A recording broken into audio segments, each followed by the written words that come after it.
Hello students. So today we gonna study about the chapter 1 reproduction in organisms of class 12 biology.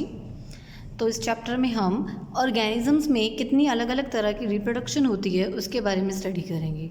So first of all we must know what is reproduction. Reproduction आखिर होती क्या है, तो सबसे पहले ये जानेंगे. ऑल्सो कॉल्ड प्रोक्रिएशन और breeding.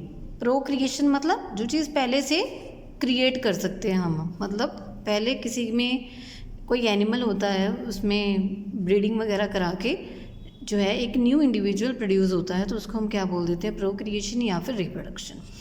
It is the biological process by which new individual organisms called offspring. मतलब ये एक बायोलॉजिकल प्रोसेस है जिससे कि न्यू इंडिविजुअल ऑर्गेनिजम्स जो हैं, जिसको हम क्या बोलते हैं, ऑफस्प्रिंग्स, वो प्रोड्यूस होते हैं, or produced from their parents से. तो इस प्रोसेस को हम क्या बोल देते हैं, रिप्रोडक्शन. जो रिप्रोडक्शन होती है वो एक फंडामेंटल फीचर है सभी लिविंग ऑर्गेनिजम्स का. मोस्टली हर एक लिविंग ऑर्गेनिजम्स में ये चीज़ पाई जाती है, जैसे कि प्लांट्स या फिर एनिमल्स में. द ऑर्गेनिजम्स और the process by which species is continued. मतलब हम इसको ये भी कह सकते हैं कि वो प्रोसेस जिससे कि स्पीशीज़ की फॉर्मेशन जो है वो कंटिन्यू रहती है, मतलब फॉर्म करते रहती है new species. Well the potential of an individual to produce offsprings per breeding event और लाइफ टाइम. अपनी लाइफ टाइम के दौरान जब भी न्यू ऑफस्प्रिंग्स प्रोड्यूस करने हैं एक पर्टिकुलर इंडिविजुअल ने, उसका जो पोटेंशियल होता है उसको हम क्या बोल देते हैं, रिप्रोडक्टिव सक्सेस. तो ये कुछ डिफाइंस थी जो आपको पता होनी चाहिए चैप्टर स्टार्ट होने से पहले कि what is reproduction and what is reproductive success, या अनदर डेफिनेशन क्या होती है रिप्रोडक्शन की, process by which the species is continued. Next is importance of reproduction. अब हमने रिप्रोडक्शन के बारे में तो पढ़ लिया कि रिप्रोडक्शन होती क्या है. अब ये इंपॉर्टेंट क्यों है, ये हम क्यों पढ़ रहे हैं, उसके बारे में जानेंगे. इसके 3 पॉइंट्स गिवन है, सो ये आपको पता होनी चाहिए, याद भी कर सकते हो आप. Reproduction is an important characteristic feature of living organisms. ये एक इसेंशियल लाइफ प्रोसेस है जो कि ना सिर्फ हेल्प करती है सर्वाइवल में. अगर एक इंडिविजुअल प्रोड्यूस होएगा या न्यू स्पीशी फॉर्म होएगी तो उसका सर्वाइवल ही मायने नहीं रखता, but also helps in continuity of that race. कोई भी जैसे कि सपोज करो एक बटरफ्लाई है, अगर वो बटरफ्लाई अपनी और स्पीशीज़ फॉर्म करेगी तभी उसकी जो रेस है वो क्या करेगी, कंटिन्यू रहेगी नेचर में. अगर वो नहीं प्रोड्यूस करेगी, एज इट इज़ ही रहेगी, तो वो वहीं पे ख़त्म हो सकती है. तो इसको हम क्या बोल देते हैं, group immortality. As by reproduction young ones replace the old and dying ones. मतलब जो न्यू स्पीशीज़ फॉर्म होती है वो पुरानी वाली ओल्ड स्पीशीज़ को क्या कर देती है, रिप्लेस कर देती है. So these young ones feed, grow and reproduce again. फिर से दोबारा ये यंग वंस जो है वो फीड करते हैं, खाना खाते हैं, ग्रो करते हैं और रिप्रोड्यूस करते हैं. So basically it is not only about the survival one, it is also for the continuity of that race. Second one, reproduction also helps in increasing the population of the species. Of course अगर हम new species form करेंगे तो उससे species की population जो है वो भी इंक्रीज़ करेगी, बढ़ेगी. Third, reproduction acts as a vehicle of organic evolution. तो हम इसको एक तरह से व्हीकल बोल सकते हैं एक ऑर्गेनिक एवोल्यूशन का, क्योंकि इसी से कंटिन्यू रह रही है कोई चीज़, by transmitting the advantages variations to the offsprings. अब पेरेंट्स में जो करेक्टरिस्टिक्स थे वो आगे ऑफस्प्रिंग्स में आ जाते हैं, तो वो एडवांटेजेस भी होते हैं क्योंकि पुरानी चीज़ें जो होती हैं वो नए स्पीशीज़ में फॉर्म हो जाती हैं. So it act as a vehicle of the organic evolution. So it is important part of the reproduction. Next is the life span. Life span मतलब एक पर्टिकुलर स्पीशी जो है वो कितनी देर के लिए लाइफ स्पैन उसका माना जाता है, कितनी देर के लिए वो ज़िंदा रहती है या जुवेनाइल स्टेज में रहती है. तो ये उसके बारे में है. The period from the birth to the natural death. Birth से लेके नेचुरल डेथ तक एक ऑर्गेनिजम्स की, उसको हम क्या बोल देते हैं, लाइफ स्पैन. उस पीरियड को लाइफ स्पैन बोलते हैं. Every organism has a specific average life span. हर एक का अपना एवरेज लाइफ स्पैन होता है. तो ये लाइफ स्पैन जो है वो रेंज करता है फ्रॉम 1 डे टू 4000 ईयर्स. अब ये 4 स्टेजेस पे डिपेंड करता है. सबसे पहले आ जाती है जुवेनिलिटी स्टेज, जुवेनाइल स्टेज जिसको हम बोल देते हैं. नेक्स्ट आ गया maturity, ageing and senescence and death. Ageing and senescence बहुत इंपॉर्टेंट है, 1 मार्क क्वेश्चन में आ जाता है, ये पूछ लेते हैं.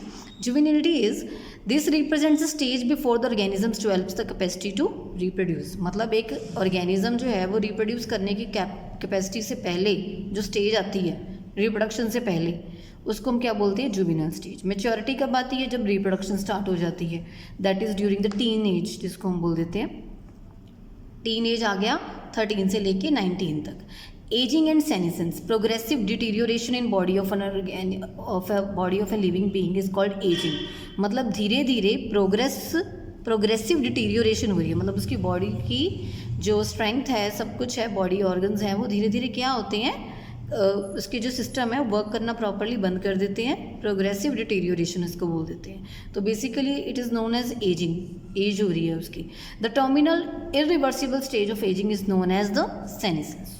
तो टर्मिनल टर्म बेसिस पे अगर हम जो स्टेज देखें उसकी, जो इरिवर्सिबल हो रही है, मतलब जो दोबारा हम चेंज नहीं कर सकते एजिंग की, उसको क्या बोलते हैं, senescence. Death, in death there is permanent cessation of all vital activities. जितनी भी इंपॉर्टेंट एक्टिविटीज़ हैं, जब वो परमानेंटली क्या हो जाती है, रुक जाती हैं, सिसेशन हो जाती है उनकी, तो उसको हम क्या बोल देते हैं, सो आगे ये एग्जाम्पल्स दिए हुए हैं अलग अलग। Life span of May fly is only 1 day. House fly की होती है span of 1 to 4 months। Line की 25 ईयर्स तक। इंसेक्ट्स की फ्यू मंथ्स तक होती है। एलिफेंट की up to age of 70 to 90 years. Banyan tree की मोर देन 200 ईयर्स।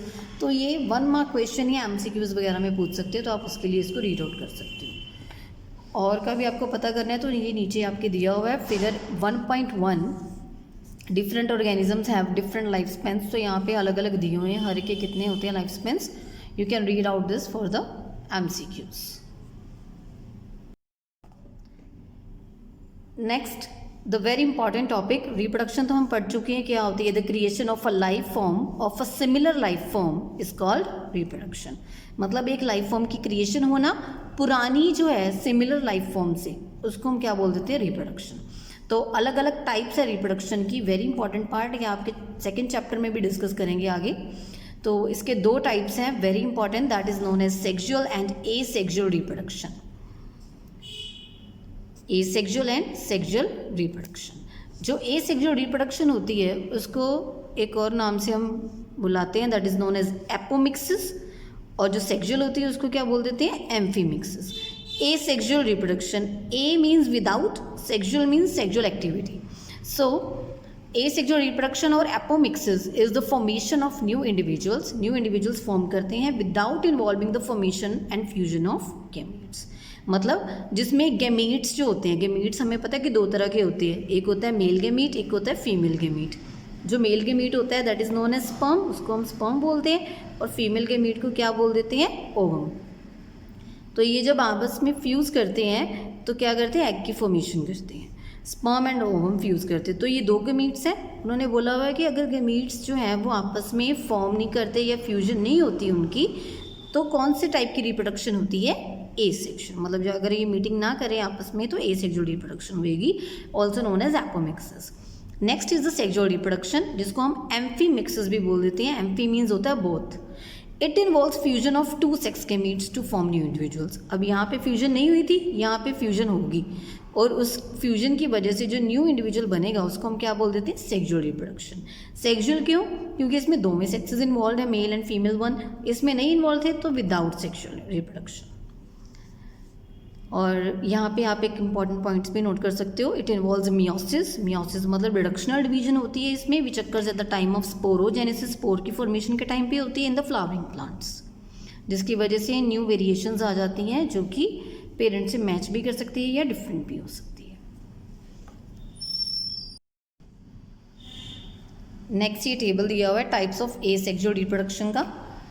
तो इसमें अलग अलग टाइप्स बताई हुई हैं एसेक्सुअल रिप्रोडक्शन की, कौन सी होती है। सबसे पहली आ जाती है फिजन। इन सब के बारे में हम डिटेल में पढ़ेंगे, लेकिन फर्स्ट ऑफ ऑल आपको टेबल पता होना चाहिए। तो इसमें आ जाता है फिजन। फिजन 2 तरह की होती है। फिजन का मतलब होता है ब्रेक करना, तो या एक मतलब पार्ट्स में डिवाइड कर देना उसको। तो ये 2 तरह की होती है, एक होती है बाइनरी फिजन, एक होती है मल्टीपल फिजन। बाइनरी फिजन जो है मोस्टली आप अमीबा में देखते हो, और मल्टीपल फिजन प्लाज्मोडियम वाइवेक्स में आ जाती है। Next part is the fragmentation. Fragmentation मतलब अगेन पार्ट्स में डिवाइड करना।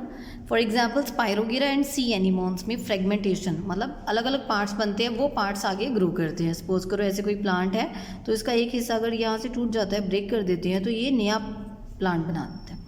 Next is the budding. Bud की फॉर्मेशन होती है, जैसे यहाँ से मेन बॉडी पार्ट का पार्ट कट कर रहा था, तो यहाँ से एक साइड पे बड निकलता है, उस बड को कट करके न्यू फ्लावर ग्रो करते हैं, तो ये बडिंग बोल देते हैं। रीजनरेशन भी ऐसी होती है, उसके एग्जांपल्स आगे हाइड्रा एंड प्लेनेरिया। बडिंग भी दो तरह की होती है, एक बाहर की तरफ एक्सटर्नल बडिंग, एक अंदर की तरफ internal budding. External budding example hydra, internal का स्पॉन्जिला। रीजनरेशन का भी हाइड्रा आ सकता है, प्लेनेरिया आ सकता है। देन आ गया स्पोर फॉर्मेशन। स्पोर्स मतलब छोटे छोटे ऐसे पोलन ग्रेन्स बन जाते हैं, तो वो होती है राइजोपस में या पेनिसिलियम में। Next is vegetative reproduction. Vegetative reproduction is very important और सबसे अलग कैटेगरी बना लेता है ये। वैसे तो पार्ट होता है एसेक्सुअल रिप्रोडक्शन का, लेकिन ये एक अलग कैटेगरी बनाता है, जिसकी वजह से इसकी ब्रांचेस भी अलग अलग दी हुई हैं। एक दी हुई नेचुरल मेथड्स, एक दी हुई है आर्टिफिशियल मेथड्स। जो नेचुरल मेथड्स हैं उसमें एग्जाम्पल्स आ जाते हैं स्वीट पोटैटो, जैसे कि आपने देखा होगा पोटैटो को साइड में अगर देखते हो यहाँ पे छोटा सा येलो कलर का पार्ट ग्रो करता है रूट्स में से, तो वो क्या है, नेचुरल मेथड है ग्रो करने का वेजिटेटिव रिप्रोडक्शन से। पोटैटो ट्यूबर्स भी होते हैं। नेक्स्ट आ गया ब्रायोफिलम। नेक्स्ट आर्टिफिशियल मेथड्स में आगे ये 4 मेथड्स हैं, इंपॉर्टेंट है, cutting, grafting, layering and tissue culture. Cutting sugarcane में हो जाती है, ये रोजेज में। ग्राफ्टिंग मैंगो में करते हैं। लेयरिंग जैस्मिन फ्लावर में करते हैं। टिश्यू कल्चर डैलिया फ्लावर में करते हैं, प्लांट में करते हैं। तो बेसिकली ये उसके एग्जाम्पल्स ही हुए हैं। दिस इज़ द ओवरव्यू है, लेकिन आगे इस चैप्टर में हम इनके बारे में डिटेल में स्टडी करेंगे। Thank you.